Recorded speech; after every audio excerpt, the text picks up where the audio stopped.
Hi ഡീസ്, എന്തൊക്കെയുണ്ട് വിശേഷം? എല്ലാവരും സുഖമായിട്ട് സന്തോഷമായിട്ട് ഇരിക്കുന്നല്ലേ? അപ്പോൾ ഇന്നത്തെ നമ്മുടെ വീഡിയോ എന്ന് പറയുന്നത് കുറച്ച് പ്രിപ്പ് ചെയ്യുന്ന കാര്യങ്ങൾ. അപ്പം നമ്മുടെ ഒരു ദിവസം വളരെ പ്രൊഡക്റ്റീവായിട്ട് അങ്ങനെ ഒരു ആക്കി എടുക്കണമെങ്കിൽ എന്ത് വേണം? നമുക്ക് കുറച്ച് പ്രിപ്പറേഷൻസൊക്കെ വേണം. അത് ക്ലീനിങ്ങിലായാലും കുക്കിങ്ങിലായാലും എല്ലാത്തിലും നമുക്കൊരു എന്താ പറയുക, ഒരു ശീലമൊക്കെ ഉണ്ടെങ്കിൽ, ഒരു റൊട്ടീനൊക്കെ ഉണ്ടെങ്കിൽ നമ്മളെ ഒരു ദിവസം നമുക്ക് ഭയങ്കര ഒരു പ്രൊഡക്റ്റീവായിട്ട് കൊണ്ടുപോകാൻ പറ്റും അല്ലേ? അപ്പം welcome back to our channel golden sunrise 777. ഈ ഒരു പേര് ഞാൻ ചാനലിൽ എന്തുകൊണ്ട് ഈ ഒരു പേര് സെലക്ട് ചെയ്തു എന്നുള്ളതിനെ പറ്റിയിട്ട് ഞാൻ മറ്റൊരു വീഡിയോ പറഞ്ഞുതരാം കേട്ടോ. ഈ 777 പിറകിലുള്ള എന്താ പറയുക, ഒരു രഹസ്യങ്ങളൊക്കെ ഞാനപ്പോൾ ഈ വീഡിയോയിൽ പറയുന്നുണ്ട്. അപ്പോൾ ഞാൻ എന്ത് പറഞ്ഞ ഈ ഒരു വീഡിയോ എന്ന് പറയുന്നത്, അല്ലെങ്കിൽ നമ്മളെ പ്രിപ്പ് അല്ലെങ്കിൽ പ്ലാനിങ്, ഇങ്ങനത്തെ കാര്യങ്ങളൊക്കെ കേൾക്കുമ്പോൾ നമ്മളെ അമ്മമാർക്ക് ചിലപ്പോൾ ഇത് അത്ര ഇഷ്ടപ്പെടുന്നു വരില്ല. കാരണം അവർക്ക് എന്ന് പറഞ്ഞാൽ അവരുടെ മനസ്സിൽ ഓൾറെഡി എല്ലാ പ്ലാനും, അവർ വർഷങ്ങളായിട്ട് ഈ അടുക്കളയിൽ കാര്യങ്ങളായിക്കോട്ടെ, ക്ലീനിങ് കാര്യങ്ങളൊക്കെ അവരവരുടേതായ രീതിയിൽ ചെയ്തു പോകുന്നു. അവർക്കൊരു പ്ലാനിങ്ങിൻ്റെ ഒന്നിൻ്റെ ആവശ്യമില്ല. അവരുടെ മൈൻഡിൽ അവരെല്ലാം കണക്ക് കൂട്ടി പിന്നെ എല്ലാം ചെയ്തു വെക്കും. പക്ഷേ നമ്മൾ തുടക്കക്കാരായിട്ടുള്ള വീട്ടമ്മമാർക്ക് എന്താണ്, ഒരു പ്ലാനിങ്ങോട് കൂടി നമ്മൾ പോവുകയാണെങ്കിൽ നമ്മൾക്ക് ഇഷ്ടം പോലെ നമുക്ക് ടൈം സേവ് ചെയ്യാൻ പറ്റും. അതുപോലെ ഒരു ദിവസം എന്ന് പറയുന്നത്, ഒരു ദിവസത്തിന് നമുക്ക് ഒത്തിരി കാര്യങ്ങൾ ചെയ്യാനും പറ്റും അല്ലേ? പിന്നെ നമുക്ക് മക്കളുടെ കൂടെ ഇരിക്കാനുണ്ടാവും, അവരെ നോക്കാൻ അവരെ പഠിത്തത്തിൻ്റെ കാര്യത്തിലായിക്കോട്ടെ, അവരുടെ കൂടെ കളിക്കാനായിക്കോട്ടെ, അല്ലെങ്കിൽ നമുക്ക് സെൽഫായിട്ട് എന്തെങ്കിലും സെൽഫ് കെയറിനായിക്കോട്ടെ, അല്ലെങ്കിൽ ബുക്ക് വായിക്കാൻ, അങ്ങനെ നമ്മളെ ഹാപ്പി ആയിട്ട് ഇരുത്താൻ വേണ്ടി കൂടി നമ്മൾ ഈ ഒരു പ്രിപ്പറേഷൻ നമുക്ക് സഹായിക്കും കേട്ടോ. പിന്നെയെന്ന് പറയുന്ന ഒരു പ്രിപ്പ് അല്ലെങ്കിൽ ഒരു പ്ലാനൊക്കെ ഉണ്ടെങ്കിൽ നമുക്ക് ഏറ്റവും വലിയ ഗുണം എന്ന് പറയുന്നത് നമ്മുടെ ഫസ്റ്റ് നമുക്ക് ടൈം സേവ് ചെയ്യാൻ പറ്റും. പിന്നെയെന്ന് പറയുന്നത് നമുക്ക് ഒത്തിരി സാധനങ്ങൾ വേസ്റ്റേജ് നമുക്ക് കുറയ്ക്കാൻ പറ്റും. നമ്മൾ കണ്ടമാനം ഒരാഴ്ചത്തേക്കുള്ള ഒന്നിച്ചുള്ള സാധനങ്ങൾ നമ്മൾ ഒത്തിരി ഇങ്ങനെ വാങ്ങി കൊണ്ടുപോയിടും. പക്ഷേ എന്നാലും അത് പച്ചക്കറികളൊക്കെ അല്ലേ, അതിനൊരു കാലാവധിയിൽ ഒരുപാട് ദിവസമൊന്നും അത് ഫ്രിഡ്ജിലാണെങ്കിൽ കൂടി അതങ്ങനെ കേടായി പോകും. കുറേയൊക്കെ നമ്മൾ കേടായിട്ട് വലിച്ചെറിയും. കാരണം നമ്മൾ വെക്കാൻ നമ്മുടെ അടുത്ത് കുറേ സാധനങ്ങളുണ്ട്. കാരണം നമ്മൾ അതിനനുസരിച്ചുള്ള സാധനങ്ങൾ അത്രയും വാങ്ങിയിട്ടുണ്ടാകും. ഇപ്പോൾ ഉപ്പേരിക്കാണെങ്കിൽ 3-4 തരം ഉപ്പേരിയൊക്കെ വാങ്ങും. ഇപ്പോൾ അടുത്ത ആഴ്ചയല്ലേ, നമ്മൾ ആഴ്ചയ്ക്ക് ഒരു ദിവസം. ഇപ്പം ഞങ്ങളൊക്കെ ഇവിടെ ആണെങ്കിൽ ഞായറാഴ്ചയാണ് നമുക്ക് ഇവിടെ മാർക്കറ്റ് വരുന്നത്. ആ ഞായറാഴ്ച നമ്മൾ കുറേ സാധനങ്ങൾ വാങ്ങിക്കൊണ്ടിടും. പക്ഷേ അടുത്ത ഞായറാഴ്ച ആകുമ്പോഴത്തേക്ക് ചിലപ്പോൾ അത് മുഴുവൻ നമ്മൾ എടുത്തിട്ടുണ്ടാകില്ല. അതിൻ്റെ ഇടയ്ക്ക് ചില ദിവസം മീൻ വാങ്ങുന്നുണ്ടാവും, ചിക്കൻ വാങ്ങുന്നുണ്ടാവും. അപ്പോൾ ആ സമയത്തൊക്കെ ഈ പച്ചക്കറികളൊക്കെ ഇവിടെ വേസ്റ്റ് ആകുകയാണ് ചെയ്യുന്നത്. ഒരുപാട് ദിവസം അങ്ങനെ നമുക്ക് പറ്റിയിട്ടുണ്ട്. അപ്പോൾ ഈ ഒരു പ്ലാനിങ്ങും ഇങ്ങനത്തെ കാര്യങ്ങളൊക്കെ ഉണ്ടെങ്കിൽ നമുക്ക് ആ ഒരു വേസ്റ്റേജ് കുറയ്ക്കാം. നമുക്ക് ഒത്തിരി സങ്കടമാണല്ലേ സാധനങ്ങളൊക്കെ ഇങ്ങനെ വാങ്ങി ചീത്തയായി പോകുന്നത്. അപ്പോൾ നമ്മളൊന്ന് ചവിട്ടി പിടിക്കുകയാണെങ്കിൽ നമുക്ക് നമ്മുടെ ബഡ്ജറ്റും ഒന്ന് കുറഞ്ഞു കിട്ടും. നമുക്ക് ശരിക്കൊരു നല്ലൊരു കാര്യമായിരിക്കും നമുക്കിങ്ങനെ ഒരു പ്ലാനിങ്ങിലൂടെ പോവുകയാണെങ്കിൽ കേട്ടോ. അപ്പോൾ ഇത് എന്താ പറയുക, ചിലർക്കിത് ബോറായിട്ട് തോന്നുന്നുണ്ടാവും. പക്ഷേ ഈ ഒരു കാര്യം എനിക്ക് നല്ലൊരു കാര്യമായിട്ടാണ് അത് ഫീൽ ചെയ്യുന്നത്.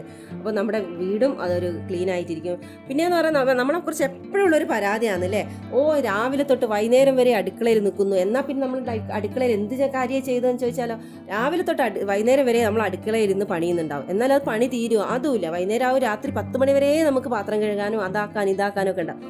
എന്നാൽ ആ ഒരു ദിവസം നമ്മൾ എന്ത് യൂസ്ഫുൾ ആയിട്ടുള്ള കാര്യമാണെന്ന് ചോദിച്ചാൽ, ആകെ ഉണ്ടാക്കിയത് ഭക്ഷണം. അതിപ്പോൾ എല്ലാവരും ഉണ്ടാക്കുന്ന കാര്യമാണ്. നമ്മളത് ഉണ്ടാക്കാതെ നമുക്ക് രക്ഷയില്ലല്ലോ.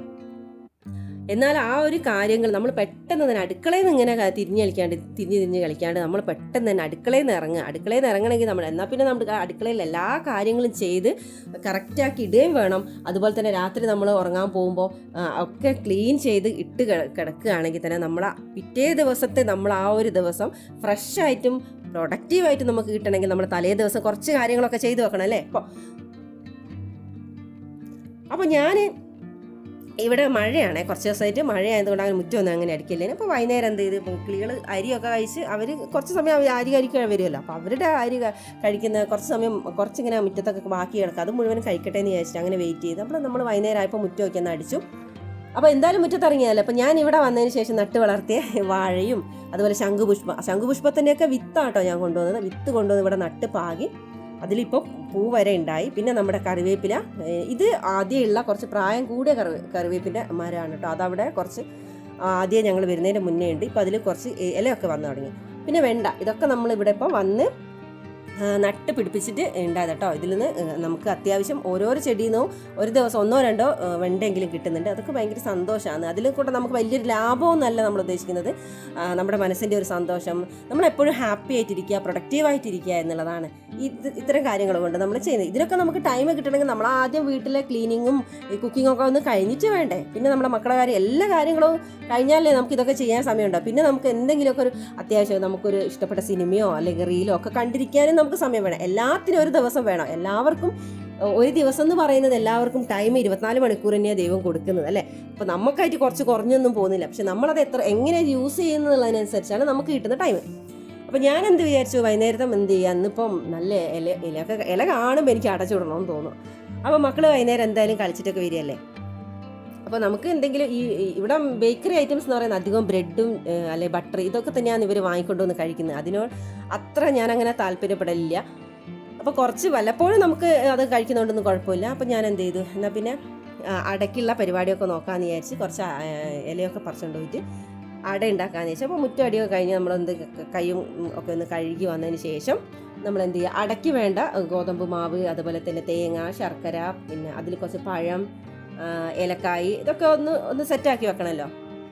അപ്പോൾ ഗോതമ്പിൻ്റെ മാവിൽ ഉപ്പിട്ട് നമ്മൾ കുഴച്ച് വെച്ച്, പിന്നെ നമ്മൾ ശർക്കരയും തേങ്ങയും പഴവും ഏലക്കായും കൂടെ മിക്സ് ചെയ്ത് വെച്ചിട്ടുണ്ട്. അപ്പോൾ ഞാൻ ഇലയൊക്കെ കഴുകി വൃത്തിയാക്കി അതിലേക്ക് മാവൊക്കെ പരത്തി വെച്ച്, പിന്നെ ഞാൻ ഇട്ടിട്ടുണ്ട് ഇതിൻ്റെയൊക്കെ വീഡിയോ ഇട്ടിട്ടുണ്ട്, അതുകൊണ്ട് ഡീറ്റെയിൽ ആയിട്ട് ഞാൻ പറയുന്നില്ല. അപ്പോൾ മാവൊക്കെ പരത്തി അതുപോലെ തന്നെ അടയിലെ മിക്സ്, ശർക്കരേൻ്റെ മിക്സൊക്കെ അതിലിട്ട് നമ്മളെന്ത് ചെയ്ത് അത് അടച്ച് വെച്ചു. ആവിയിൽ അങ്ങ് വെച്ചാൽ മതി. അത് അവിടെ നിന്ന് വേവട്ടെ. അത് കുറച്ച് സമയം എടുക്കില്ല, അതിനൊരു വേവുണ്ട്. പിന്നെ നമ്മൾ തിരിച്ച് മറിച്ചിട്ട് കൊടുക്കണം. അത് വേവുന്ന സമയം കൊണ്ട് നമുക്ക് എന്ത് ചെയ്യണം, കുറച്ച് പിന്നെ നാളേക്കുള്ള ദോശയ്ക്കുള്ള മാവ് അരച്ച് വെക്കണം. അപ്പോൾ നമ്മൾ എപ്പോഴും ദോശയ്ക്ക് മാവ് അരയ്ക്കുമ്പോൾ, അല്ലെങ്കിൽ ഇപ്പോൾ സാമ്പാറൊക്കെ വെക്കുകയാണെങ്കിൽ നമ്മൾ 2 ദിവസത്തേക്കും കൂടി വെച്ച് കഴിഞ്ഞാൽ, ഇപ്പോൾ ഒരുപാട് ദിവസത്തേക്കൊന്നുമല്ല, എന്തായാലും ആ ദിവസത്തേക്കും പിറ്റേന്ന് ദിവസത്തേക്കും കൂടി വെച്ച് കഴിഞ്ഞാൽ നമുക്കതൊരു നല്ലൊരു പണി എളുപ്പമാകുന്നൊരു കാര്യമാണല്ലേ. അപ്പോൾ ഞാൻ പിറ്റേന്നേക്കുള്ള നാളത്തേക്കുള്ളത് ഞാൻ എന്ത് ചെയ്തു, പെട്ടെന്ന് പുളിക്കാൻ വെക്കുന്നതിന് മുന്നേ പുളിക്കാനായിട്ട് വെക്കില്ല. നമുക്ക് ഇന്നേക്ക് ആവശ്യമുള്ളത് മാത്രം അവിടെ വെച്ച് വേറെ ബാക്കിയുള്ളത് അപ്പം തന്നെ നമ്മൾ എന്ത് ചെയ്തു, ഫ്രിഡ്ജിലേക്ക് വെക്കും കേട്ടോ. ഒരു പാത്രത്തിലാക്കി ഫ്രിഡ്ജിലേക്ക് വെക്കും. പിന്നെ എപ്പോഴാണ് ആവശ്യം വെച്ചാൽ അതിനനുസരിച്ച് തലേ ദിവസം രാത്രി എടുത്ത് പുറത്ത് വെച്ചിട്ട് ആണ് അത് പുളിപ്പിക്കുക. പിന്നെ നമുക്ക് ചെയ്യാൻ പറ്റിയൊരു കാര്യം എന്ന് പറയുന്നത്, ഇഞ്ചി, വെളുത്തുള്ളി, അല്ലെങ്കിൽ പിന്നെ ഈ ചുവന്നുള്ളി, ഇതൊക്കെ നമ്മൾ രാവിലെ നമ്മൾ കുക്ക് ചെയ്യാൻ കാരുന്ന സമയത്ത് ഇതൊക്കെ ഇറന്നെടുത്തിട്ട് നമ്മൾ കുക്ക് ചെയ്യാന്ന് പറഞ്ഞാൽ പിന്നെ നമുക്ക് ഒരുപാട് സമയം നഷ്ടമാകുന്നൊരു കാര്യം തന്നെയാണ് അല്ലേ. അവിടെയൊക്കെയാണ് നമ്മൾ സമയം സേവ് ചെയ്യേണ്ടത്. അപ്പോൾ അതൊക്കെ നമുക്ക് ഒരുപാട് ദിവസത്തേക്ക്, അല്ലെങ്കിൽ ഒരു 3-4 ദിവസത്തേക്കുള്ള ഇഞ്ചി വെളുത്തുള്ളിയൊക്കെ നമുക്ക് എന്ത് ചെയ്യാം, ഫ്രഷ് അതിൻ്റെ തോലൊക്കെ ഒന്ന് പോക്കി ഇറന്ന് വെച്ചിട്ട് നമുക്കതൊരു കുപ്പിയിലാക്കി വെക്കാം. അത് നമ്മൾ തീരെ വെള്ളം ഉണ്ടാകരുത് കേട്ടോ. വെള്ളം ഇല്ലാതെ, വെളുത്തുള്ളിയിലായാലും ഇഞ്ചിയിലായാലും വെള്ളമൊന്നുമില്ലാതെ നന്നായിട്ട് നമ്മൾ തുടച്ച്, അതിൽ ടിഷ്യൂവിൽ വെച്ച് തുടച്ച്